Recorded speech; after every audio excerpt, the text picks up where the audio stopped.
Hello, good morning. Welcome to Mario Lassen channel. For today's video, I am so excited. Sa wakas, i-apply ko na po ang aking mga kapatid para makapunta po sa Australia. Alam niyo po, dati ay pangarap ko po talaga madala ang aking mga kapatid or magulang ko po sa Australia. Nung nakatira pa po kami sa Caravan at alam ko ay napakahirap po talaga yun na time magdala po ng kapatid ko. Especially po sa Caravan lang po kami yun nakatira at lumipas po ang ilang taon. Sa wakas, may sarili na po kaming bahay. Kahit ilang kapatid pa talaga ang dadalhin ko doon sa sobrang laki ng aming bahay, madadala ko po talaga. Pero yung dadalhin ko pong kapatid ay dalawa lang po, especially po yung sasakyan namin ay isa lang po at 5 tao lang po ang makasakay. Guys, excited na po talaga ako na madala ko po ang aking mga kapatid sa Australia. At syempre nakaka-proud din po na bilang bunso po ako sa babae na ma-experience din po ng mga kapatid ko makapunta po sa Australia. Hindi po muna natin sasabihin kung sino po ang dadalhin ko. I believe palagi nyo na po silang nakikita sa vlog at kilalang kilala nyo po talaga siya. I-apply ko po muna. Depende rin po kung ma-approve. Hopefully po ay ma-aprobahan at super excited na po ako. Ay, nandito pala sila nanay at tatay sa bungsod dahil gusto daw maligo ni tatay sa bungsod. Siyempre, exercise na rin. Kaya mo na ba tayo maligo? Baka kailangan namin ka i-save. Marami naman po kami. So guys, maraming nagtatanong sa akin, bakit hindi ko plano dalhin sila nanay at tatay sa Australia? I would love to guys. Gustong-gusto ko talaga yung gawin. Pero nakikita nyo naman po si tatay, galing lang po sa stroke. Still recovering, pero kung kawa naman po ng Diyos na magiging okay na po ang kanilang kalusugan, why not? Nakadepende lang po talaga ako kanila nanay at tatay. Nay, gusto mo bang pumunta sa Australia? Oo, gusto ko pero malamig. Ayaw ni nanay ng malamig. Panay, explain na po talaga ako sa kanila na hindi all year around na malamig doon sa Australia. Pero yun na ang paniniwala nila. Pero nay, gusto mo ba magsakay sa airplane? Plane. Oo, pero may sakit ako.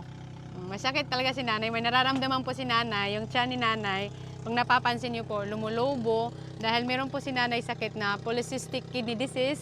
Ulit-ulit ko na po itong sinasabi sa vlog ko kasi yung iba siguro hindi nakita at panay tanong pa rin po. So yung polycystic kidney disease ay marami pong cyst ang liver ni nanay at kidney. May maintenance naman po si nanay at palagi ko po siyang pinapit-check up sa doktor.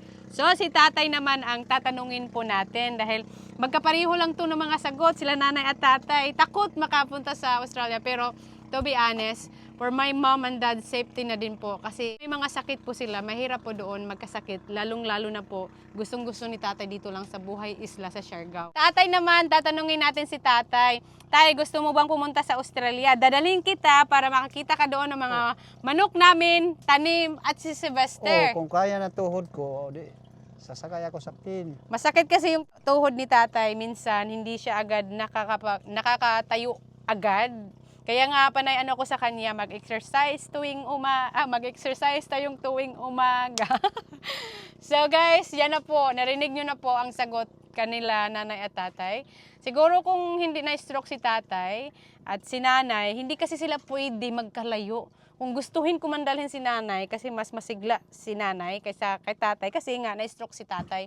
Pero alam niyo naman, bawal to sila magkalayo. Pero alam niyo po guys, syempre nagpapasalamat po talaga ako sa magulang po namin dahil Nay, tay, paano niyo po napadami kaming magkakapatid? As in 10 talaga, nabuhay po talaga kami. May sa 10 namin na simpleng buhay na minsan mahirap din yung walang pagkain. Pero super talaga masipag si tatay, mangingisda si tatay. Ilang taong ka tayo nagsimula yung pangingisda sa buhay, pangingisda?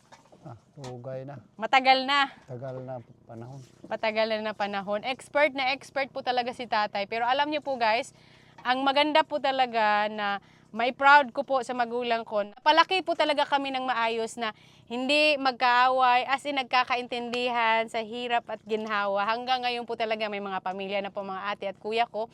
Ganun pa rin po talaga kami ka-close. So guys, nandito po ang aking mga kuya at kapatid ko. Gusto ko pong hulaan nyo kung sino po sa kanila ang dadalhin ko po sa Australia. Although, hindi po talaga kompleto kasi yung iba ay wala po dito, may trabaho. So, una po nating tatanungin si Kuya Junjun kung interesado ba siya pumunta sa Australia kung dadalhin ko po. Kuya Junjun, interesado ka ba kung dadalhin kita sa Australia? Ay, oo. Ay, oo pala eh. Bakit gusto mo pumunta sa Australia? Gusto ko kumain ng prutas doon. Prutas Nang talaga yung marami. target ni Kuya Junjun. Ay, oo, kasi nung Oo. namimitas pa kami, panay sabi talaga mga kapatid ko, ay, ang ganda ng pinipitas mo, Mariel. Orange, cherry, apple, iba't iba. Pears. Anong prutas ang gustong kakainin ni Kuya Junjun? Apple. Apple. Marami namang apple dito. Iba doon. Masarap doon sa Mas Australia. crispy talaga doon. So, yun po ang sagot ni Kuya Junjun. Tatanungin po natin si Bunso. Kung dadalhin kita sa Australia, gusto mo bang pumunta sa Australia? Oo. Gusto mo rin? First time nga. First time talaga, syempre, first time. First time din makapunta sa ibang bansa. Bakit gustong pumunta ni Bunso sa Australia, doon sa amin? Gusto ko mag-harvest ng itlog, manok. Ah, yes. Marami kaming doong manok, marami kaming eggs. Kaya everyday talaga maraming ma-harvest. So ito po ang mga sagot sa aming mga boys. Dito po tayo sa girls. Para magkaroon po kayo ng ideas kung sino talaga sa kanila ang napaka-interested. Kasi I believe, hindi po sila lahat. Tinanong ko na po yan sila. Ako na po ang may alam sa mga sagot mo nila. Kaya hulaan niyo po.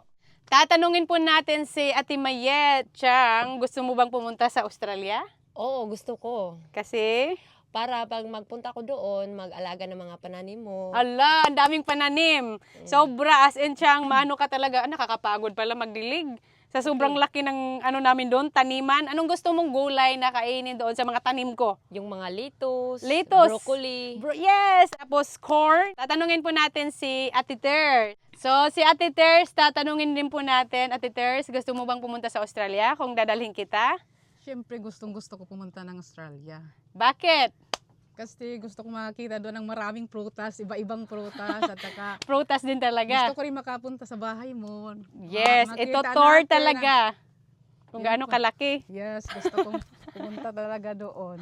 So, lahat sila guys, yes, yes, yes. O, si Manang Tata, yung malaki naming sister. So, Manang, gusto mo bang pumunta sa Australia kung dadalhin kita?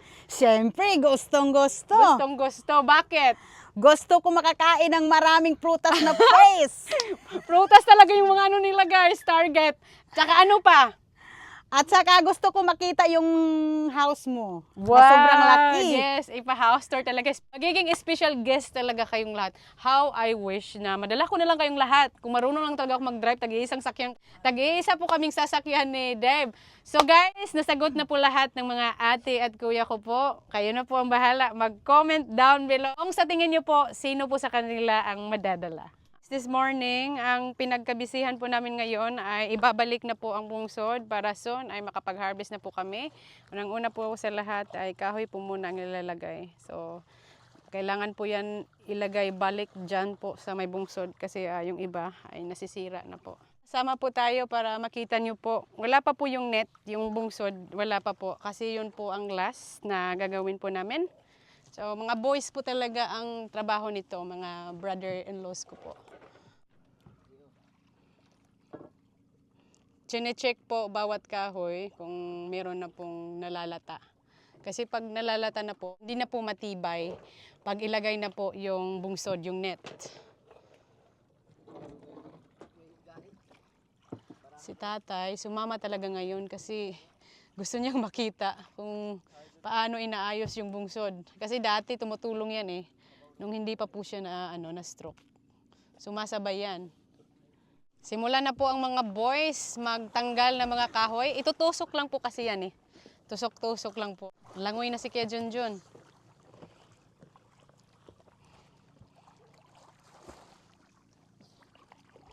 March na po kasi, kaya danggit season na po talaga. Makikita nyo na po ang pag-harvest po namin ng isda. Probably in the next 2 days, 2 araw po tumatapos. Bukas, maglagay na po kami ng yung net.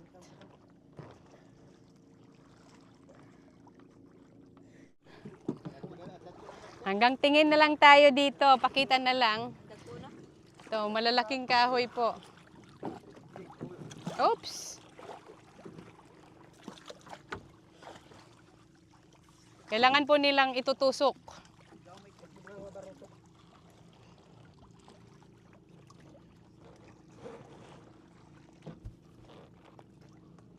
Yung dalawa, relax lang, nagmarites, sila nanay at tatay. Kailangan malakas din po kayo kasi kailangan po talaga yan itusok. May kanya-kanya po silang trabaho. Meron pong gamit si Kuya Archie. Ito po yung bara.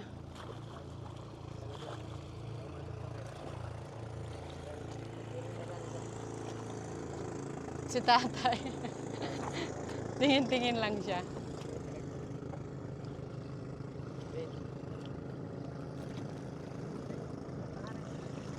So guys, busy na naman po kaming magpamilya dahil nandito po si tatay, parang magluto-luto po kami. Tingnan niyo po, mayroon tagahiwa ng isda, mayroon tagahiwa doon ng mga lamas, mga ingredients. Magbudbud po kami. Napag-isipan po namin magbudbud. Kailangan to siya buksan, no? Pwede gawing budbud yung saging.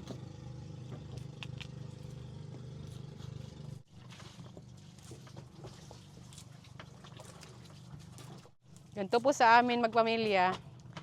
Kaya gusto ko rin talaga pag umuwi ako dito sa amin, hindi talaga ako maboboard. Every day, may ginagawa po kami. Kahit yung kilawan lang dito sa bungsod. Siyempre, na-miss ko na po ang aking mag-ama. Malapit na po ako babalik. Marami pa pong kailangan i-process na mga papeles bago po babalik sa Australia. Plus, yung dadalhin ko pong kapatid, kailangan pa po may mga ipaprocess. I'm really hoping po talaga na maaprubahan kasi hindi ko po alam kung maaprubahan po. Sa bagay, meron naman kaming bahay, pero I believe hindi naman siguro basihan kung may bahay po kayo. Basihan naman siguro sa income kung ma-afford nyo po buhayin yung kapatid mo pagdating doon sa Australia. Kailangan natin, may niyog dala, Chang? Niyog. Para makagawa talaga tayo dito ng budbud.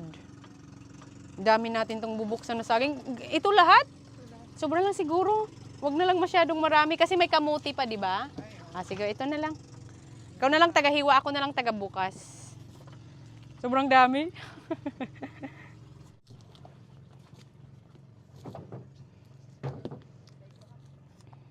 So guys, mag-story po muna tayo habang nagbubukas po tayo ng saging. Nabanggit ko po sa inyo kanina, kaming magkakapatid ay sobrang close po talaga kami sa isa't isa dahil pinalaki po talaga kami ni nanay at tatay dati pa lang na magkakaintindihan.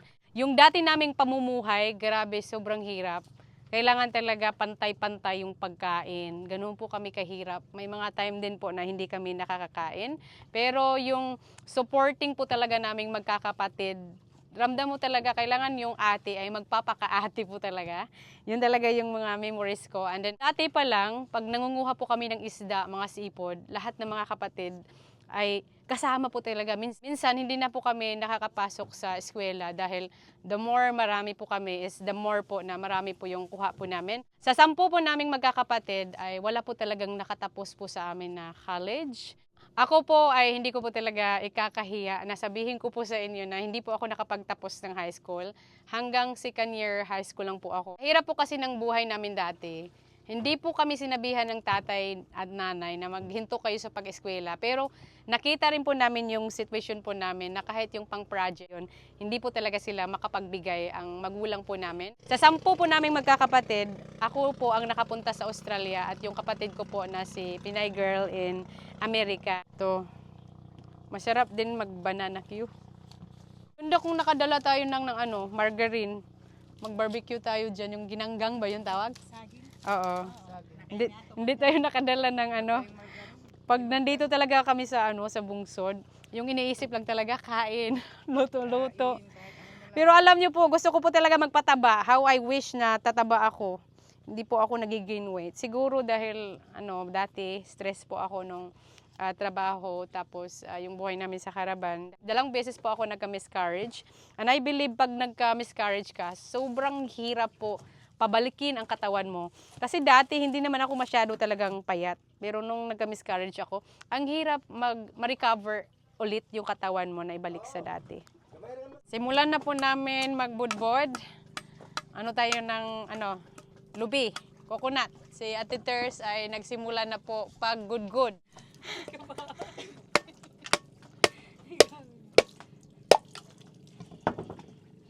Yan, ready na po tayo to kagud-kagud. Kagurin. Ano po to ang tawag sa inyo? Pag ganito po yung ginagawa. Sa amin po ay magkagud. Lagay po natin dito yung sundang baka.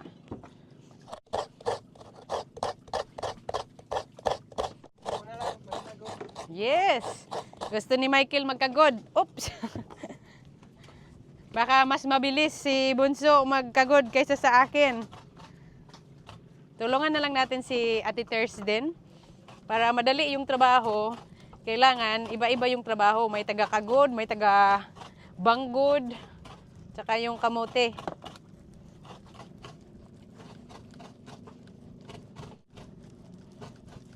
Si nanay at tatay, relax lang habang pinapanood ang kanyang mga anak. Luluto ng budbod. Tay, nay, kakain ba kayo ng budbod? Ay, syempre. Gawin natin ng hindi matamis. Yung natural flavor lang talaga.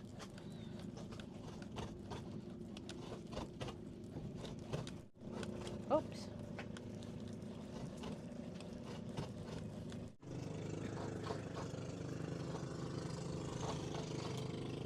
Nasaan yung dahon ng saging? Nandito pala. So, kailangan po nating iniitin yung dahon ng saging. Yung kutsilyo. Nasaan yung kutsilyo yung isa? Pahiram ng... Thank you.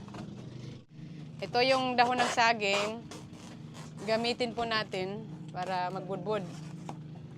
Kailangan bang mahahaba ito? Sige, kahit ano na lang siguro.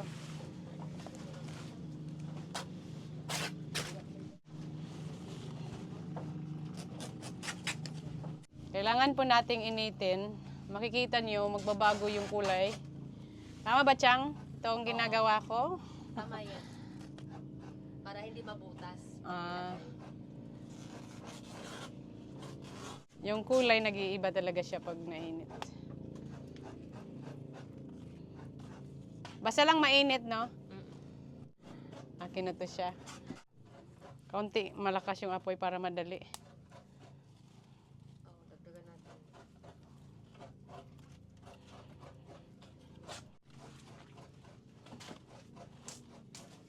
Ito na po. Kailangan pala talaga siyang initin dahil pag hindi siya initin mo ay magka-crack. Maganda kasi pag nakainit na, mas madali mo siyang ma-fold.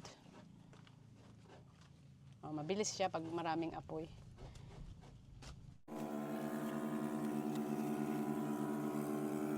Magkagod na po tayo ng kamuti.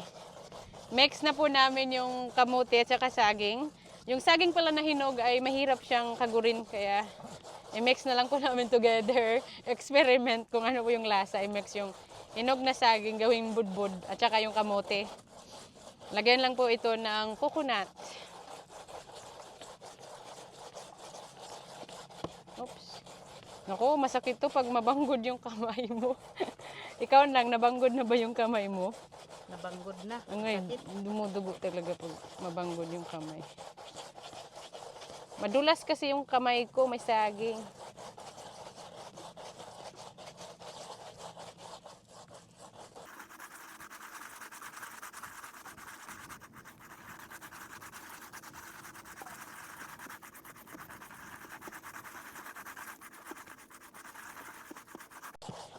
Malaki na yung arms ko.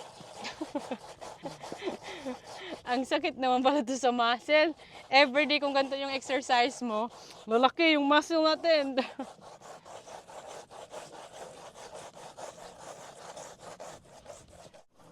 Mas madali ata pag ganito siya, madaling hawakan. Pag malaki lang yung kamuti, mahirap hawakan. Mga ate kong magaganda, try nyo to kasi sobrang laki lang. Ito nang, try mo to nang kung mas madali. Okay. Mas maganda ba yan? Or gusto pa mas makapal?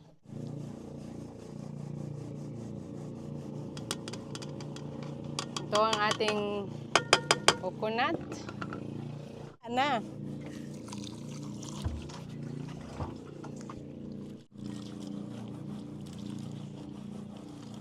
Yung kaldero na lang talaga natin ang gagamitin.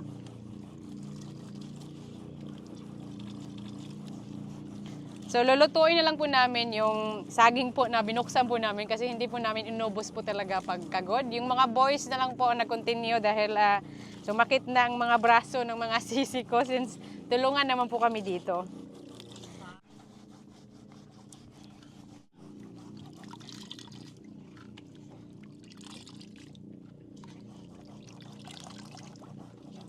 Original na talaga to ng mga gamit. Wag na pong hanapin yung mga social dito sa Bungsod kasi nandito lang naman po kami in the middle of the sea.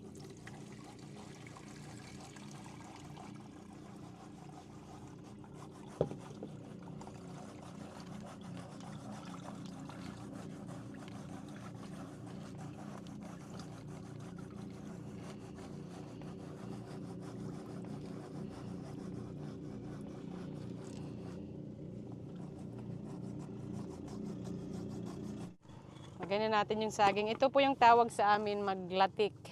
Coconut lang po, tapos lagyan po ng sugar para maglatik po siya.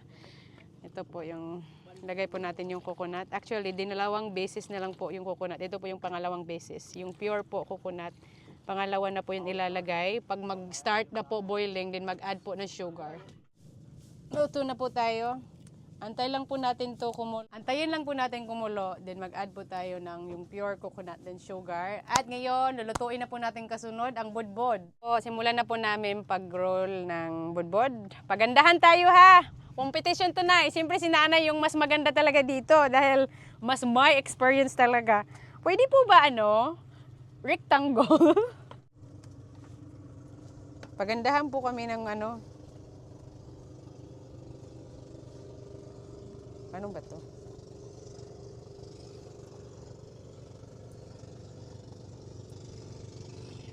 Sobrang seryoso.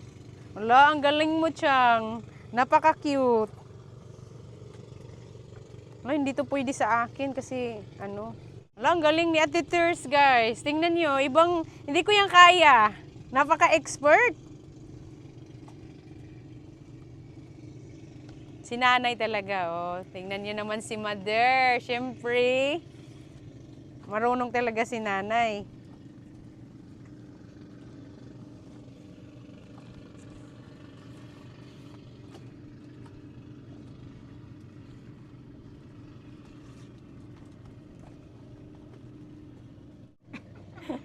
Ano ba to? Parang hindi ako marunong. Hanggang ano lang tayo.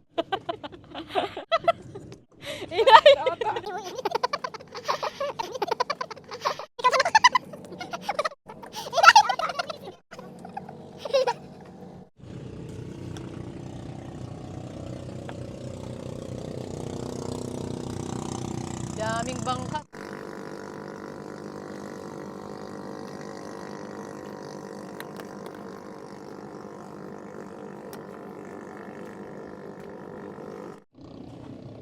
Sino ang mas maganda?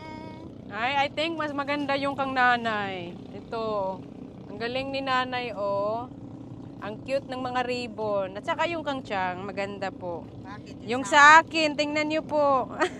Bakit At saka yung kang manang. May tali na ba nang? Hindi pa. Ay, pero napaka-arrange by the same size talaga. Taga-kambao.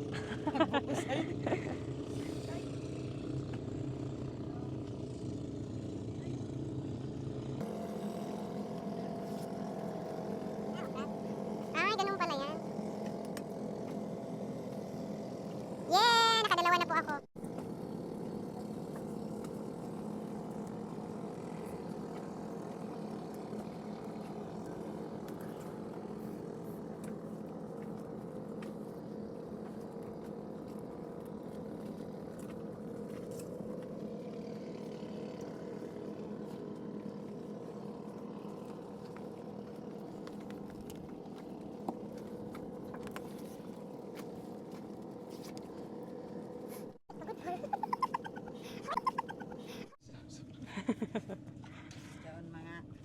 Sinong marami na?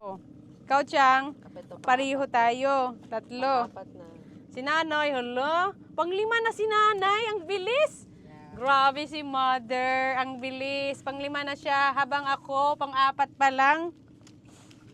Ayan, pang-anim na si nanay. Pagkatapos niya yan, ako pang-apat pa lang.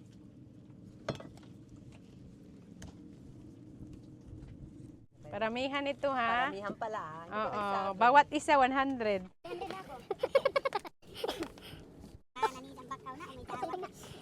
Lulutuin na po natin. Nilagyan lang po ng ito. Sa saging lang din po yan.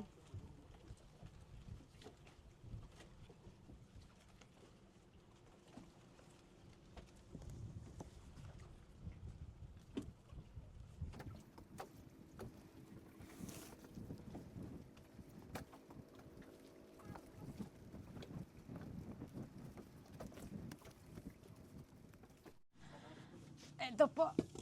Lagyan na lang natin to ng takip.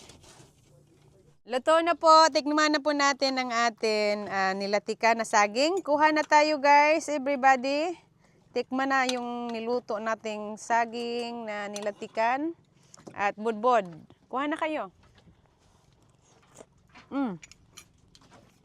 Sarap. Tikman na natin. Sarap po ng saging.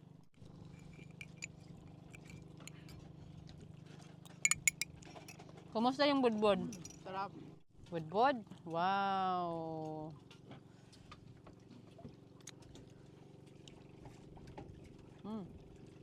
Very moist.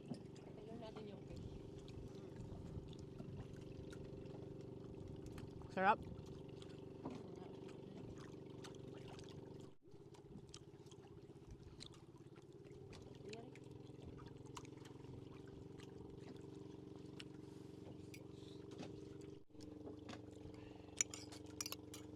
And that's all for today's video guys. Maraming salamat po sa inyong panonood. Please mag-like and subscribe sa aking channel. Bye!